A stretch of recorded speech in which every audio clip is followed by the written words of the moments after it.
నమస్కారం, news vision కు స్వాగతం. ముందుగా వార్తల్లోని ముఖ్యాంశాలు.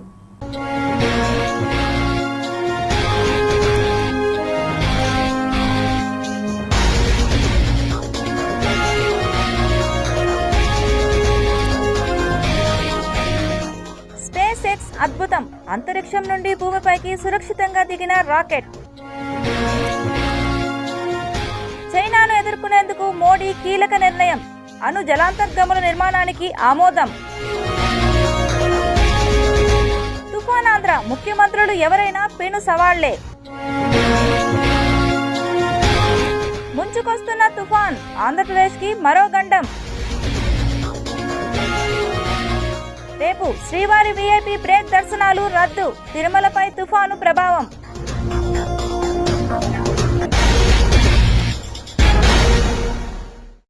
ఆంధ్రప్రదేశ్ రాష్ట్రానికి 900 కిలోమీటర్ల సుదీర్ఘమైన తీర ప్రాంతం ఉందని ఓవైపు గర్వంగా చెప్పుకుంటున్నా అదే సమయంలో దీనివల్ల అనేక కష్టాలు కూడా ఎదురవుతున్నాయి. అవేంటో ఇప్పుడు చూద్దాం. రాష్ట్రానికి తీర ప్రాంతం ఎక్కువగా ఉండటం వల్ల తరచూ సంభవించే తుఫాన్లు నష్టపరుస్తున్నాయి. సముద్ర గర్భంలో ఎన్నో అల్పపీడనాలు పుడతాయి, కానీ అవి బలపడే వాతావరణం ఏర్పడినప్పుడే బయటకు కనిపిస్తాయి. గతంలో అయితే తుఫాన్లకు ఒక సీజన్ ఉండేది. ఎక్కువగా అవి వర్షాకాలంలో వచ్చేవి. అవి నైరుతి ఋతుపవనాల ప్రభావంతో ఏర్పడేవిగా ఉండేవి. ఇక ఈశాన్య ఋతుపవనాల ప్రభావంతో శీతాకాలంలో తుఫాన్లు కూడా వస్తుంటాయి. ఏపీలో వాటికి సీజన్ అక్టోబర్, నవంబర్ నెలలు. 1977 అందరికీ గుర్తుండే ఉంటుంది. నవంబర్లో వచ్చిన పెను తుఫాను ఉప్పెనగా మారి దివిసీమ మొత్తం మింగేసింది. ఆనాటి ఏపీని అల్లకల్లోలం చేసి పారేసింది. ఇలా తుఫాన్లతో ఏపీ ఎప్పుడూ ఇబ్బంది పడుతూనే ఉంది. అయితే ఇటీవల కాలంలో ప్రకృతిలో చోటు చేసుకుంటున్న అనేక పరిణామాల వల్ల తుఫాన్లు కూడా క్రమం తప్పుతున్నాయి, జోరు పెంచుకుంటున్నాయి. సీజన్లో కాకుండా తరచూ వస్తున్నాయి.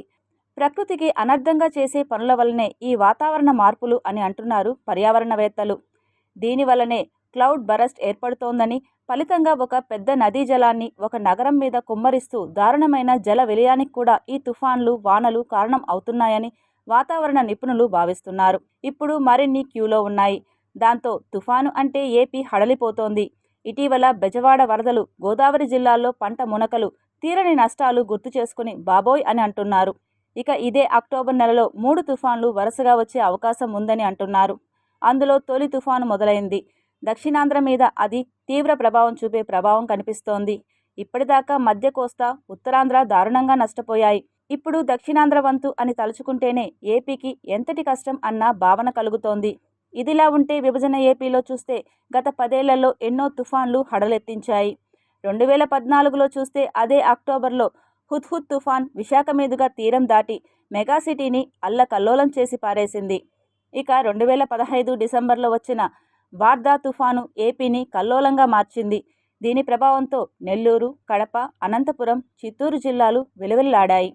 2018 అక్టోబర్ నెలలో వచ్చి పడిన తిత్లీ తుఫాను ఏకంగా ఉత్తరాంధ్రలో బీభత్సాన్ని సృష్టించింది. ఈ తుఫాను దెబ్బకు శ్రీకాకుళం, విజయనగరం భారీ ఎత్తున నష్టపోయాయి. అదే 2018లో వచ్చిన పెతాయ్ తుఫాన్ ప్రభావంతో ఉభయ గోదావరి జిల్లాలతో పాటు కృష్ణా జిల్లాలు తీవ్రంగా నష్టపోయాయి. 2021 సెప్టెంబర్ నెలలో గులాబ్ తుఫాన్ వచ్చింది. దానివల్ల ఉత్తరాంధ్రలోని విశాఖ, విజయనగరం, శ్రీకాకుళం జిల్లాలు పూర్తిగా దెబ్బతినిపోయాయి. 2022 డిసెంబర్లో వచ్చిన మాండూస్ తుఫాన్ ప్రభావంతో చిత్తూరు, నెల్లూరు, ప్రకాశం, కడప జిల్లాలు పూర్తిగా వణికిపోయాయి, అపారమైన నష్టాన్ని చూశాయి. 2023లో మిచౌంగ్ తుఫాన్ డిసెంబర్ నెలలో వచ్చింది. ఈ తుఫాను ప్రభావంతో నెల్లూరు, చిత్తూరు, గుంటూరు, ప్రకాశం, ఉభయ గోదావరి జిల్లాలు దారుణంగా నష్టం చూశాయి. ఇప్పుడు ఈశాన్య ఋతుపవనాల ఎంట్రీతోనే 3 వరుస తుఫాన్లు సంభవిస్తున్నాయి. డిసెంబర్ నెలలోగా మరెన్ని వస్తాయో అని అంతా కలవరపడుతున్నాయి. ఉమ్మడి ఏపీలో అయితే ఆదుకోవడానికైనా ఒక ఆర్థిక భరోసా ఉండేది. విభజన ఏపీలో 1,00,000 సమస్యలకు తోడు ఈ తుఫాన్లు కూడా ఏపీని కష్టాల కడిలోకి నెట్టేస్తున్నాయని విశ్లేషకులు అంటున్నారు. బంగాళాఖాతంలో ఏర్పడిన అల్పపీడనం వల్ల కురిసే వర్షాలకు ఎలాంటి ఇబ్బందులు కలిగినా హెల్ప్ లైన్ నెంబర్కు ఫోన్ చేసి సమాచారం ఇవ్వాలని తిరుపతి నగరపాలక సంస్థ కమిషనర్ ఎన్ మౌర్య ప్రజలను కోరారు. కమిషనర్ మౌర్య మీడియాతో మాట్లాడుతూ తుఫాను బాధితుల సహాయం కోసం నగరపాలక సంస్థ కార్యాలయంలో హెల్ప్ లైన్ సెంటర్ను ఏర్పాటు చేసినట్లు తెలిపారు. తుఫాన్ వలన కురిసే వర్షాల వలన ఎటువంటి ఇబ్బందులున్నా హెల్ప్ లైన్ 087722567666కు కాల్ చేసి తెలపాలని అన్నారు. ఇప్పటికే అన్ని ప్రాంతాల్లో తమ అధికారులు, సిబ్బంది అందుబాటులో ఉన్నారని అన్నారు. ప్రజలు కూడా తమ వంతు బాధ్యతగా వ్యవహరిస్తే తుఫాను ఇబ్బందుల నుండి బయటపడవచ్చునని అన్నారు. ముఖ్యంగా మనం ఏం చేస్తున్నాం అంటే డ్రైన్స్ ఏవైతే ఉన్నాయో డ్రైన్స్లో ఉన్న చెత్త డీసిల్టేషన్ అనేవి చేస్తున్నాము. ఇంకా ఎక్కడన్నా చేయకోకుండా అలా ఉంటే మీరు ఇమీడియట్గా కంప్లైంట్ చేయొచ్చు. అక్కడ సెక్రటరీస్, అమ్యూనిటీ సెక్రటరీస్ ఉంటారు, అడ్మిన్ సెక్రటరీ, శానిటేషన్ వాళ్ళని మనం అలర్ట్ చేశాము, డిఈస్ ఉంటారు. అదే కాకుండా ఏ కంప్లైంట్ ఉన్నా మనం కంట్రోల్ రూమ్ ఇక్కడ పెట్టాము. 24/7 కార్పొరేషన్ ఆఫీస్లో కంట్రోల్ రూమ్ పెట్టడం జరిగింది. Control room help line number కూడా 0877225676. మళ్ళీ చెప్తాను, control room help line number 0877225676. So ఈ హెల్ప్ లైన్కి ఏ ఇష్యూ ఉన్నా, మీరు ఒకవేళ వాటర్ ఇనండేషన్ ఉన్న ఏ ఇష్యూ అయినా కంప్లైంట్ చేయొచ్చు. మనకి వాటర్ కొంచెము నిల్వ ఉండే ఏరియాస్ కొన్ని ఉన్నాయి. మనకి ఆటో నగరు, లక్ష్మీపురము, ఎంఆర్పల్లి కూడా లాస్ట్ టైం వచ్చిన ఫ్లడ్స్లో మనం వాటర్ అంతా నిండిపోయి కట్ ఆఫ్ అయిపోయింది. మధురా నగర్ ఇలాంటి ఏరియాస్ ఉన్నాయి. వాటికి మనము టెంపరీగా చేసే ఏమనంటే డ్రైన్స్ క్లీన్ చేయడము, ఫ్రీ ఫ్లో పెట్టడము. ఒకవేళ ఎక్కువ వాటర్ ఉంటే పంప్ సెట్స్, జనరేటర్స్, వాటికి ఫ్యూయల్ అన్నీ కూడా రెడీగా మేము ఏజెన్సీని మాట్లాడి పెట్టుకున్నాము. వచ్చి వాటర్ డ్రైన్ అవుట్ చేయడం జరుగుతుంది.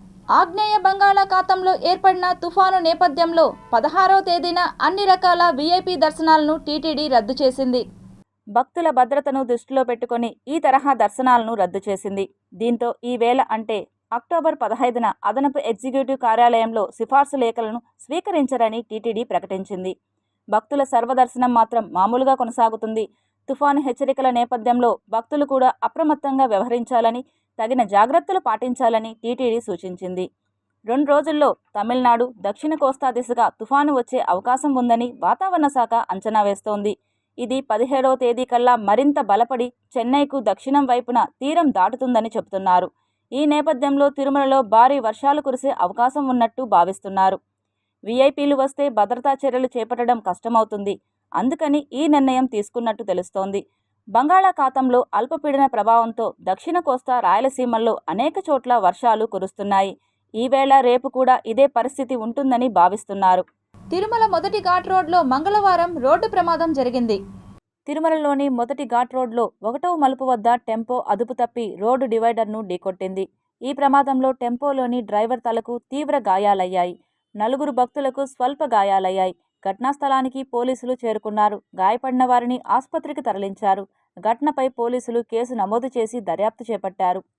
ఏనుగుల దాడికి మరో రైతు బలైన ఘటన పీలేరు మండలం బందరువాండ్లపల్లిలో జరిగింది. చిత్తూరు జిల్లా తవనంపల్లి మండలంలోని జొన్న గురుకుల గ్రామంలో నూతనంగా నిర్మించిన శ్రీ గుర్రప్ప వెంకటేశ్వర ఆలయంలో జరిగిన తృతీయ వార్షికోత్సవ పూజల్లో భాగంగా స్వామివారికి ఘనంగా గ్రామోత్సవం నిర్వహించారు. జొన్న గురుకుల గ్రామానికి చెందిన సీనియర్ జర్నలిస్ట్ కేశవులు ఆధ్వర్యంలో గుర్రప్ప వెంకటేశ్వర ఆలయంను గత 2 ఏళ్ల క్రితం నిర్మించి కుంభాభిషేకం నిర్వహించారు. ప్రతి ఏటా ఆలయంలో వార్షికోత్సవ పూజలు కేశవుల కుటుంబీకులు ఆధ్వర్యంలో నిర్వహిస్తారు. ఇందులో భాగంగా వారోత్సవ పూజలను అర్చకులు ఘనంగా నిర్వహించారు. ఇందులో భాగంగా ఆలయంలో వేద పండితులు, రిత్వికులు విశ్వక్సేన ఆరాధన, గణపతి పూజ, పుణ్యాహవచనం, కలశ ప్రతిష్ఠ, అగ్ని ప్రతిష్ఠ, ప్రత్యేక హోమాలు, పూర్ణాహుతి నివేదన వంటి పూజాది కార్యక్రమాలను నిర్వహించారు. అనంతరం పల్లకీపై ఉంచి పురవీధుల్లో ఘనంగా నిర్వహించారు. ఈ సందర్భంగా గ్రామంలో అన్నదాన కార్యక్రమం చేపట్టారు. ఈ కార్యక్రమంలో ఆలయ నిర్మాణదాత కేశవులు, జొన్న గురుకుల పరిసర గ్రామాల ప్రజలు, భక్తులు పాల్గొన్నారు.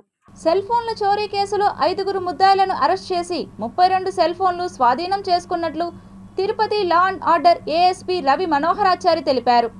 తిరుపతి ఈస్ట్ పోలీస్ స్టేషన్లో ఏర్పాటు చేసిన విలేకరుల సమావేశంలో రవి మనోహరాచారి మీడియాతో మాట్లాడారు.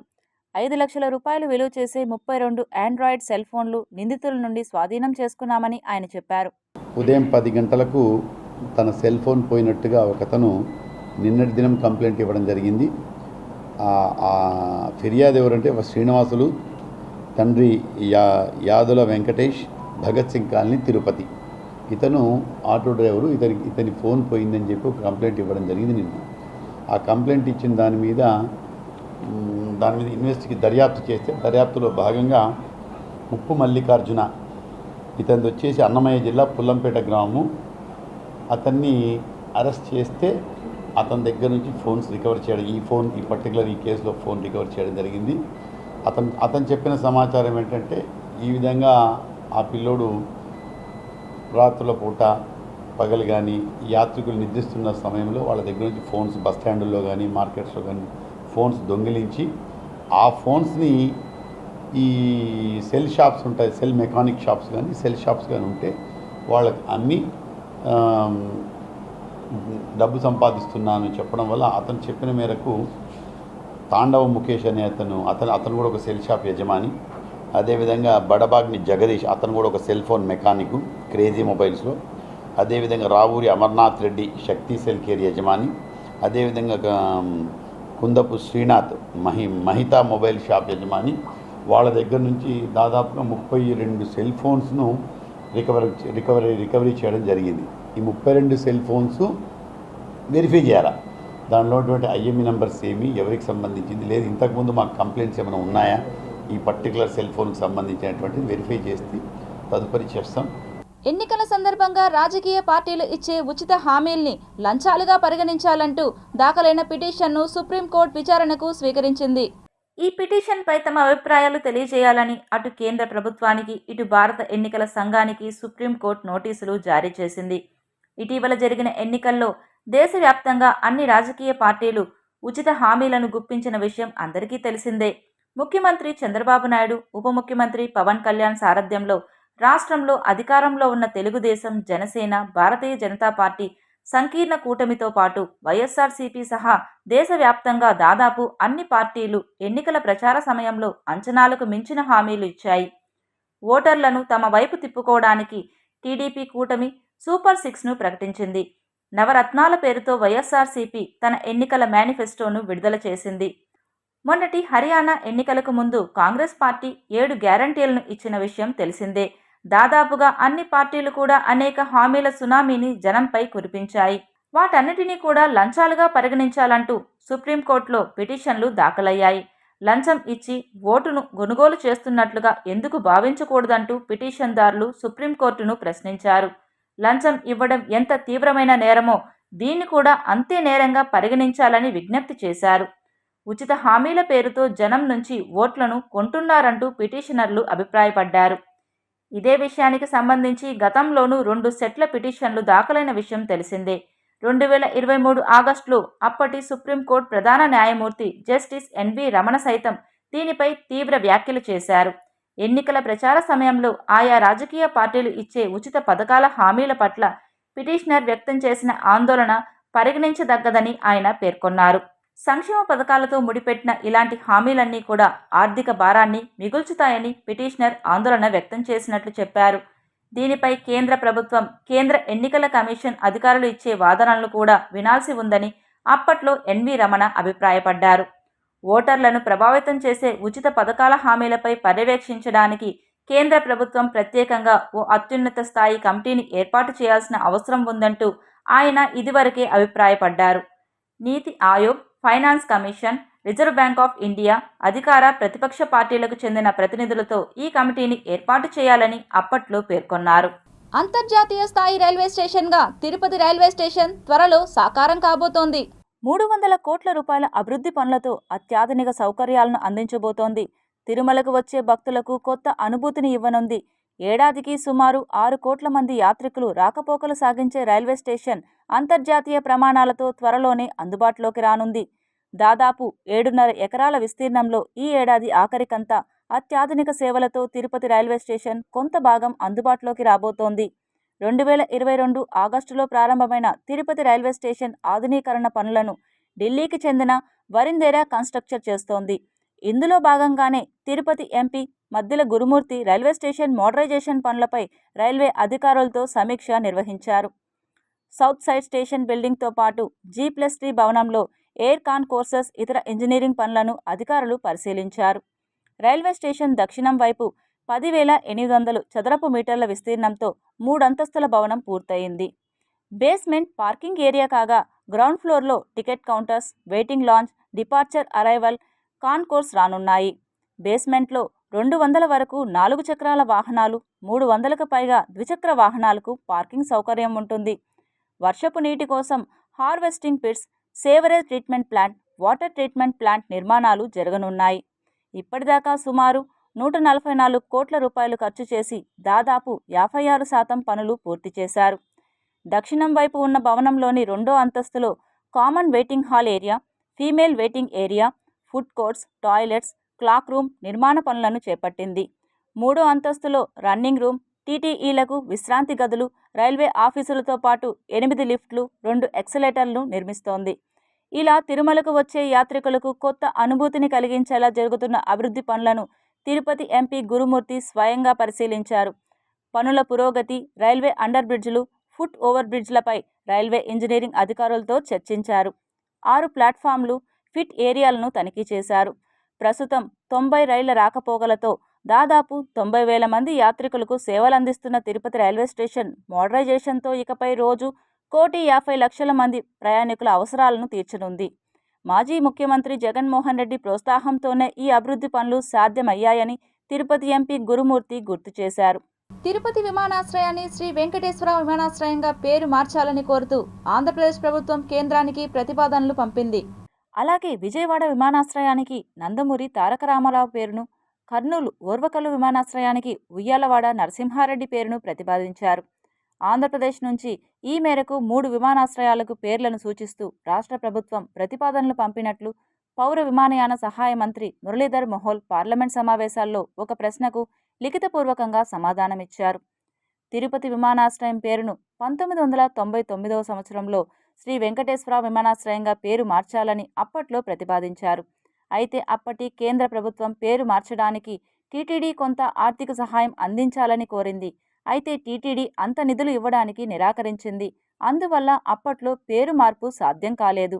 రాష్ట్రంలో ఇప్పుడు కూటమి ప్రభుత్వం అధికారంలోకి రావడంతో ఈ ప్రతిపాదనలకు ప్రాధాన్యత చేకూరింది. తిరుపతి విమానాశ్రయం పేరు మార్చాలన్న డిమాండ్ ఎప్పటి నుంచో ఉన్నప్పటికీ రాష్ట్ర ప్రభుత్వ సహకారంతో కేంద్ర ప్రభుత్వం పేరు మార్పు అంశాన్ని పరిశీలించనుంది. శ్రీ వెంకటేశ్వర విమానాశ్రయంగా పేరు మారితే తిరుమలకు మరింత వన్నె తెచ్చే అవకాశం మెండుగా ఉంది. పల్లె పండుగ ద్వారా గ్రామాలలో అభివృద్ధి పనులకు చంద్రగిరి ఎమ్మెల్యే పులివర్తి నాని శ్రీకారం చుట్టారు.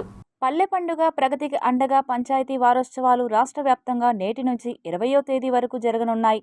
4,500 కోట్ల నిధులతో 30,000 పనులు చేపట్టేందుకు టీడీపీ, జనసేన, బీజేపీ కూటమి ప్రభుత్వ యంత్రాంగం సిద్ధమైంది.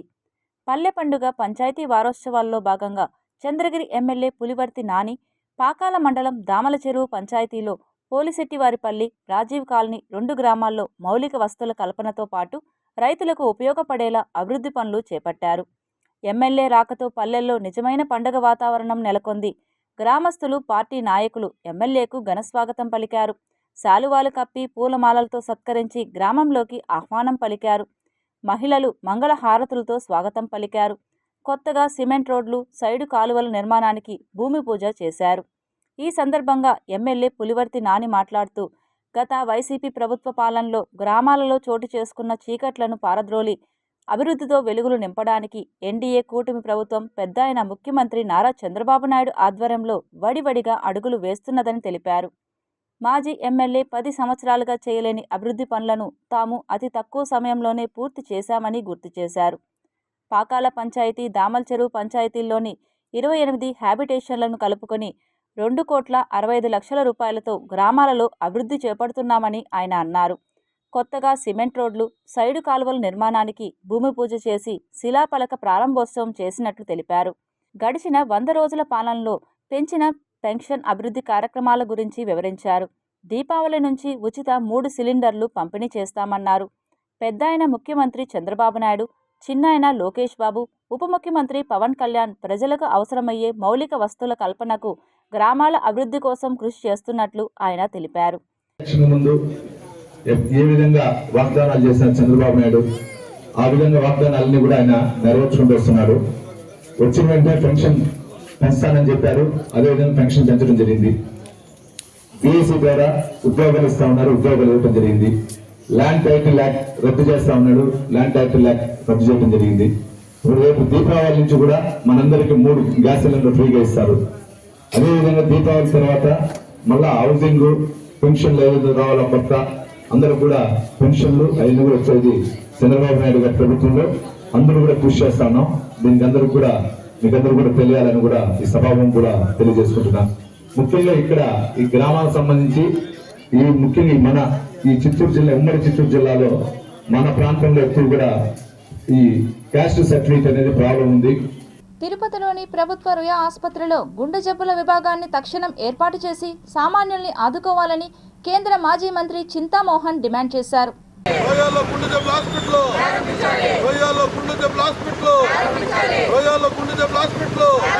గుండె జబ్బులతో వందల మంది దినానికి చచ్చిపోతున్నారు. మీరు ఏం చేస్తారు చేయండి. మేము డిమాండ్ చేస్తున్నాం కాంగ్రెస్ పార్టీ తరఫున ఒక్క నెల రోజుల్లో గుండె జబ్బుల వార్డు రూయా హాస్పిటల్లో ప్రారంభం కావాలి. ఇది మా కాంగ్రెస్ పార్టీ తరఫున డిమాండ్. నెల లోపల మీరు చేయలేకపోతే మేము మాట్లాడతాం. మీరు ఆపేసేయాలి సామాన్యులని. మీరు సామాన్యుల గురించి మాట్లాడే పంతే వెంటనే ఇదిగో సామాన్యులకు వైద్యం జరగటం లేదు, గుండెకు సంబంధించి చచ్చిపోతున్నారు దినానికి 100 మంది. వెంటనే రావాలని టీటీడీ ఈవోని రాష్ట్ర ప్రభుత్వం ముఖ్యమంత్రి చంద్రబాబు నాయుడిని డిమాండ్ చేస్తారు. మాజీ రాష్ట్రపతి భారతరత్న ఏపీజే అబ్దుల్ కలాం జయంతి సందర్భంగా కొత్తపల్లి కళాక్షేత్రం నిర్వాహకులు ఘన నివాళి అర్పించారు. ఈ సందర్భంగా కళాక్షేత్రం నిర్వాహకులు మాట్లాడుతూ శాస్త్ర సాంకేతిక రంగాలలో భారతదేశాన్ని అగ్రభాగాన నిలిపిన డాక్టర్ ఏపీజే అబ్దుల్ కలాం చిరస్మరణీయులన్నారు. బీజేపీ సీనియర్ నాయకులు గుండాల గోపీనాథ్ రెడ్డి మాట్లాడుతూ పేద కుటుంబంలో పుట్టిన అబ్దుల్ కలాం ఉన్నత చదువులు అభ్యసించి సైంటిస్టుగా తన జీవితాన్ని భారతదేశానికి అంకితం చేశారని కొనియాడారు. ఈ కార్యక్రమంలో బీజేపీ తూర్పు మండల ప్రధాన కార్యదర్శి తొండమనాటి సుబ్రహ్మణ్యం రెడ్డి, బీజేపీ జిల్లా ఎస్పీ మోర్చా కార్యదర్శి మల్లారపు రవిప్రసాద్, కొత్తపల్లి మునిరత్నం, కొండే చెంగారెడ్డి, కొట్టే సుబ్రహ్మణ్యం రెడ్డి, రెడ్డెప్ప నాయుడు, మురళి, శ్రీనాథ్ రెడ్డి, చెంగల్రాయలు, లక్ష్మయ్య తదితరులు పాల్గొన్నారు. పిల్లలకు చదువు చెప్పడం అంటే ఆయనకు ఎంతో అమితమైన ఇష్టం. ఆయన పిల్లలకు చదువు చెప్పుతానే లాస్ట్లో ఆయన తనువు సాధించారు. అలాంటి మహోన్నత వ్యక్తి మన అబ్దుల్ కలాం గారు. గొప్ప మానవతావాది. భారతీయ సంస్కృతి సంప్రదాయాలను ఇనుముడింపజేసిన మహోన్నత వ్యక్తి. కుల మత భేదాలకు అతీతంగా మన దేశ సంస్కృతిని ఇనుముడి చేశారు. అలాంటి గొప్ప వ్యక్తి దేశానికి రాష్ట్రపతిగా ఉన్నారు. అప్పుడు మా ఎన్డీఏ గవర్నమెంట్లో ఆయన పేరు ప్రతిపాదిస్తే ప్రతిపక్ష పార్టీలు కూడా అందరూ ఒకే విధమైన నిర్ణయంతో ఆయన రాష్ట్రపతిగా ఎన్నుకున్నారంటే అలాంటి గొప్ప వ్యక్తి మన అబ్దుల్ కలాం గారు. కూటమి ప్రభుత్వం ఆంధ్రప్రదేశ్లో అధికారంలోకి వచ్చినప్పటి నుంచి ప్రజలు, ప్రత్యేకించి మహిళలు పథకాల అమలు కోసం ఆతృతగా ఎదురుచూస్తున్నారు. చంద్రబాబు నాయుడు తన రాజకీయ జీవితంలోనే కని విని ఎరుగని రీతిలో హామీలను ఇవ్వడమే కాకుండా వాటిని నెరవేర్చడానికి నానా ఇబ్బందులు ఎదుర్కొంటున్నారు. ముఖ్యంగా గత ప్రభుత్వం వైసీపీ తీసుకువచ్చిన పథకాలకు పేర్లు మార్చి ఇవ్వడానికి సిద్ధమైన కూటమి ప్రభుత్వం ఇప్పటి వరకు ఒక్క హామీని కూడా నెరవేర్చలేదు. కేవలం వృద్ధాప్య పింఛన్ పెంపు పథకాన్ని మాత్రమే అమలు చేశారు. దీంతో కూటమి ప్రభుత్వం పైన అటు వైసీపీ నేతలు, ప్రజలు కూడా విమర్శిస్తూ ఉన్నారు. అయితే ఇప్పుడు తాజాగా మహిళలకు ఒక గుడ్ న్యూస్ తెలియజేశారు చిత్తూరు ఎమ్మెల్యే గురజాల జగన్మోహన్. మహిళలకు ఉచిత బస్సు ప్రయాణం పథకం, అలాగే ఉచిత సిలిండర్ పథకం అమలు చేయడం పైన కూడా ఆయన పలు వ్యాఖ్యలు చేశారు. దీపావళి పండుగ మరుసటి రోజు నుంచే ఈ 2 పథకాలను ఒకేసారి అమలు చేస్తామని ఆయన అన్నారు. దీపావళి రోజున ఉచిత గ్యాస్ సిలిండర్లు, అలాగే మరుసటి రోజున ఫ్రీ బస్ స్కీములు విడుదల చేస్తామని తెలియజేశారు. ఈ మేరకు తన ట్విట్టర్ నుంచి దీపావళికి మహిళలకు డబుల్ ధమాకా అంటూ ఎమ్మెల్యే జగన్మోహన్ ట్వీట్ చేశారు. మీరు ఆనందంగా ఉండాలనే నమ్మ చంద్రబాబు నాయుడు అన్ని మహిళలకే దీపావళి రోజుకి మీకు సిలిండర్ వస్తుంది. దీపావళి అయిన మరుసటి రోజు టూర్ పోవడానికి బస్సు వస్తుంది. శ్రీ గుర్రప్ప వెంకటేశ్వరుని గ్రామోత్సవాలు ఘనంగా నిర్వహించారు. చిత్తూరు జిల్లా తవనంపల్లి మండలంలోని జొన్న గురుకుల గ్రామంలో నూతనంగా నిర్మించిన శ్రీ గుర్రప్ప వెంకటేశ్వర ఆలయంలో జరిగిన తృతీయ వార్షికోత్సవ పూజల్లో భాగంగా స్వామివారికి ఘనంగా గ్రామోత్సవం నిర్వహించారు. జొన్న గురుకుల గ్రామానికి చెందిన సీనియర్ జర్నలిస్ట్ కేశవులు ఆధ్వర్యంలో గుర్రప్ప వెంకటేశ్వర ఆలయంను గత 2 ఏళ్ల క్రితం నిర్మించి కుంభాభిషేకం నిర్వహించారు. ప్రతి ఏటా ఆలయంలో వార్షికోత్సవ పూజలు కేశవులు కుటుంబీకులు ఆధ్వర్యంలో నిర్వహిస్తారు. ఇందులో భాగంగా వారోత్సవ పూజలను అర్చకులు ఘనంగా నిర్వహించారు. ఇందులో భాగంగా ఆలయంలో వేద పండితులు, రిత్వికులు విశ్వక్సేన ఆరాధన, గణపతి పూజ, పుణ్యాహవచనం, కలశ ప్రతిష్ఠ, అగ్ని ప్రతిష్ఠ, ప్రత్యేక హోమాలు, పూర్ణాహుతి నివేదన వంటి పూజాది కార్యక్రమాలను నిర్వహించారు. అనంతరం పల్లకీపై ఉంచి పురవీధుల్లో ఘనంగా నిర్వహించారు. ఈ సందర్భంగా గ్రామంలో అన్నదాన కార్యక్రమం చేపట్టారు. ఈ కార్యక్రమంలో ఆలయ నిర్మాణదాత కేశవులు, జొన్న గురుకుల పరిసర గ్రామాల ప్రజలు, భక్తులు పాల్గొన్నారు. వరద బాధితుల సహాయార్థం 40,000 రూపాయలను విశ్రాంత పోలీసు సంఘం సభ్యులు చిత్తూరు జిల్లా ఎస్పీ మణికంఠ చందోల్కు అందజేశారు. ఈ సందర్భంగా ఆ సంఘం అధ్యక్షులు మురళి మాట్లాడుతూ, ఆంధ్రప్రదేశ్ రాష్ట్రంలో ఇటీవల ఏర్పడిన భారీ వరదలకు నష్టపోయిన ప్రజలకు సహాయార్థం తమ వంతుగా ఈ విరాళాన్ని అందజేశామని చెప్పారు. జిల్లాలో విశ్రాంత పోలీసుల ఆరోగ్య విషయమై ఒక అంబులెన్స్ను అందుబాటులో ఉంచుతానని ఎస్పీ హామీ ఇచ్చారు. ఈ మేరకు జిల్లా ఎస్పీ మణికంఠ చందోలుకు విశ్రాంత పోలీస్ సంఘం ఎస్పీకి కృతజ్ఞతలు తెలిపింది. ఈ కార్యక్రమంలో విశ్రాంత సంఘం సభ్యులు అమర్నాథ్, ఫెడ్రిక్స్, మునిరాజు తదితరులు పాల్గొన్నారు. 40,000 రూపాయలు చెక్కును ఎస్పీ గారి ద్వారా సీఎం రిలీఫ్ ఫండ్కు అందజేయవలసిందిగా ఎస్పీ గారిని రిక్వెస్ట్ చేసినాము. అందుకు ఆయన చాలా చక్కగా స్పందించి మమ్మల్ని అప్రిషియేట్ చేశారు. రెండవది, ఒక అంబులెన్స్ వెహికల్ ఎవరికైనా అనారోగ్యంగా ఉంటే కొంతమంది అంబులెన్స్ అఫోర్డ్ చేసే వాళ్ళు ఉంటారు, అఫోర్డ్ చేయలేని వాళ్ళు ఉంటారు. అటువంటి వారికి అంబులెన్స్ ఒక వెహికల్, పోలీస్ వెహికల్ ఇవ్వవలసిందిగా కోరినాం. మా విశ్రాంత అంటే రిటైర్డ్ పోలీసులకు అందరికి కూడా ఒక వాహనాన్ని కేటాయించమని రిక్వెస్ట్ చేశాం. ఎస్పీ గారు చాలా సానుకూలంగా స్పందించి ఆ వాహనానికి ఆయన కూడా ఆమోదం తెలపడమైనది. కాబట్టి ఈ సందర్భంగా చిత్తూరు జిల్లా విశ్రాంత పోలీస్ సంఘ సభ్యులు ఎవరైతే 340 మంది మేము ఉన్నామో మా అందరి తరపున ఎస్పీ గారికి హృదయపూర్వకమైనటువంటి కృతజ్ఞతలు. పిల్లల్లో దాగి ఉన్న సృజనాత్మక శక్తిని వెలికి తీసేందుకు క్రీడలు ఎంతగానో దోహదపడతాయని, అందుకు తల్లిదండ్రులు పిల్లలను క్రీడల వైపు మక్కువ పెంచేలా చిన్న వయసు నుండి పెంచాలని judo association vice president Shyam Sundar తెలిపారు. తిరుపతి శ్రీనివాస ఇండోర్ స్టేడియంలో జిల్లా జూడో పోటీలు నిర్వహించారు. ఈ కార్యక్రమానికి జిల్లా నుండి పెద్ద సంఖ్యలో క్రీడాకారులు పాల్గొన్నారు. అండర్-17 జిల్లా జూడో పోటీలు ప్రారంభించారు. జిల్లా స్థాయిలో గెలుపొందిన క్రీడాకారులను రాష్ట్ర స్థాయిలో అక్టోబర్ 20, 21వ తేదీ స్కూల్ గేమ్స్ ఫెడరేషన్ రాష్ట్ర స్థాయి జూడో పోటీల్లో పాల్గొంటారని తెలిపారు. చిత్తూరు నగరంలోని గాంధీ విగ్రహం వద్ద మంగళవారం ఉదయం ప్రపంచ అందుల వైట్ కాన్ దినోత్సవాన్ని నిర్వహించారు. ఈ సందర్భంగా సంఘ సభ్యులు మాట్లాడుతూ, అందులకు వైట్ కాన్ ఒక ఆయుధమన్నారు. చేతిలో కర్ర పెట్టుకుని నడుస్తున్నప్పుడు వాహనదారులు గుర్తించి వేగాన్ని తగ్గించి అందులు రోడ్డు దాటేందుకు సహాయం చేయాలని కోరారు. ముఖ్య అతిథిగా పాల్గొన్న ట్రాఫిక్ సిఐ నిత్యబాబు మాట్లాడుతూ, అందుల పట్ల ప్రజలు సానుకూల దృక్పథంతో వారికి సహకరించాలని కోరారు. అందులు రోడ్డు దాటుతున్నప్పుడు కానీ, రోడ్డుపై వెళ్తున్నప్పుడు కానీ వాహనదారులు దురుసుగా ప్రవర్తించినా, ర్యాష్ డ్రైవింగ్ చేసినా కేసులు నమోదు చేస్తామని హెచ్చరించారు. మేము అందులము అని గుర్తించే విధంగా ఉండే విధంగా ఒక స్టిక్కును పట్టుకొని దాని సాయంతో ముందుకు వెళ్తూ ఉంటారు.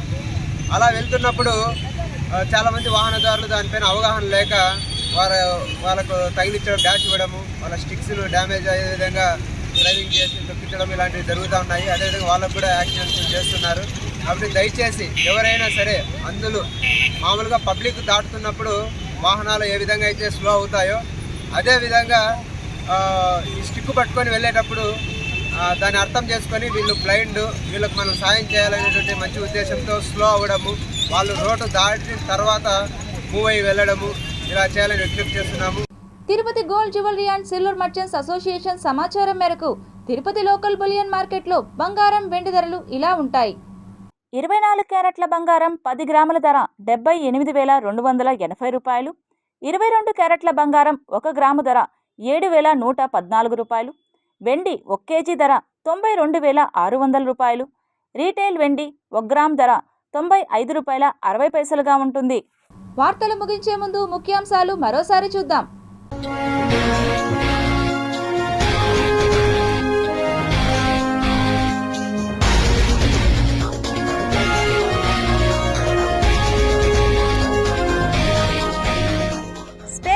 అద్భుతం, అంతరిక్షం నుండి భూమిపైకి సురక్షితంగా దిగిన రాకెట్. చైనాను ఎదుర్కొనేందుకు మోడీ కీలక నిర్ణయం, అణు జలాంతర్గముల నిర్మాణానికి ఆమోదం. తుఫాన్ ఆంధ్ర, ముఖ్యమంత్రులు ఎవరైనా పెను సవాళ్లే. ముంచుకొస్తున్న తుఫాన్, ఆంధ్రప్రదేశ్కి మరో గండం. రేపు శ్రీవారి వీఐపీ బ్రేక్ దర్శనాలు రద్దు, తిరుమలపై తుఫాను ప్రభావం.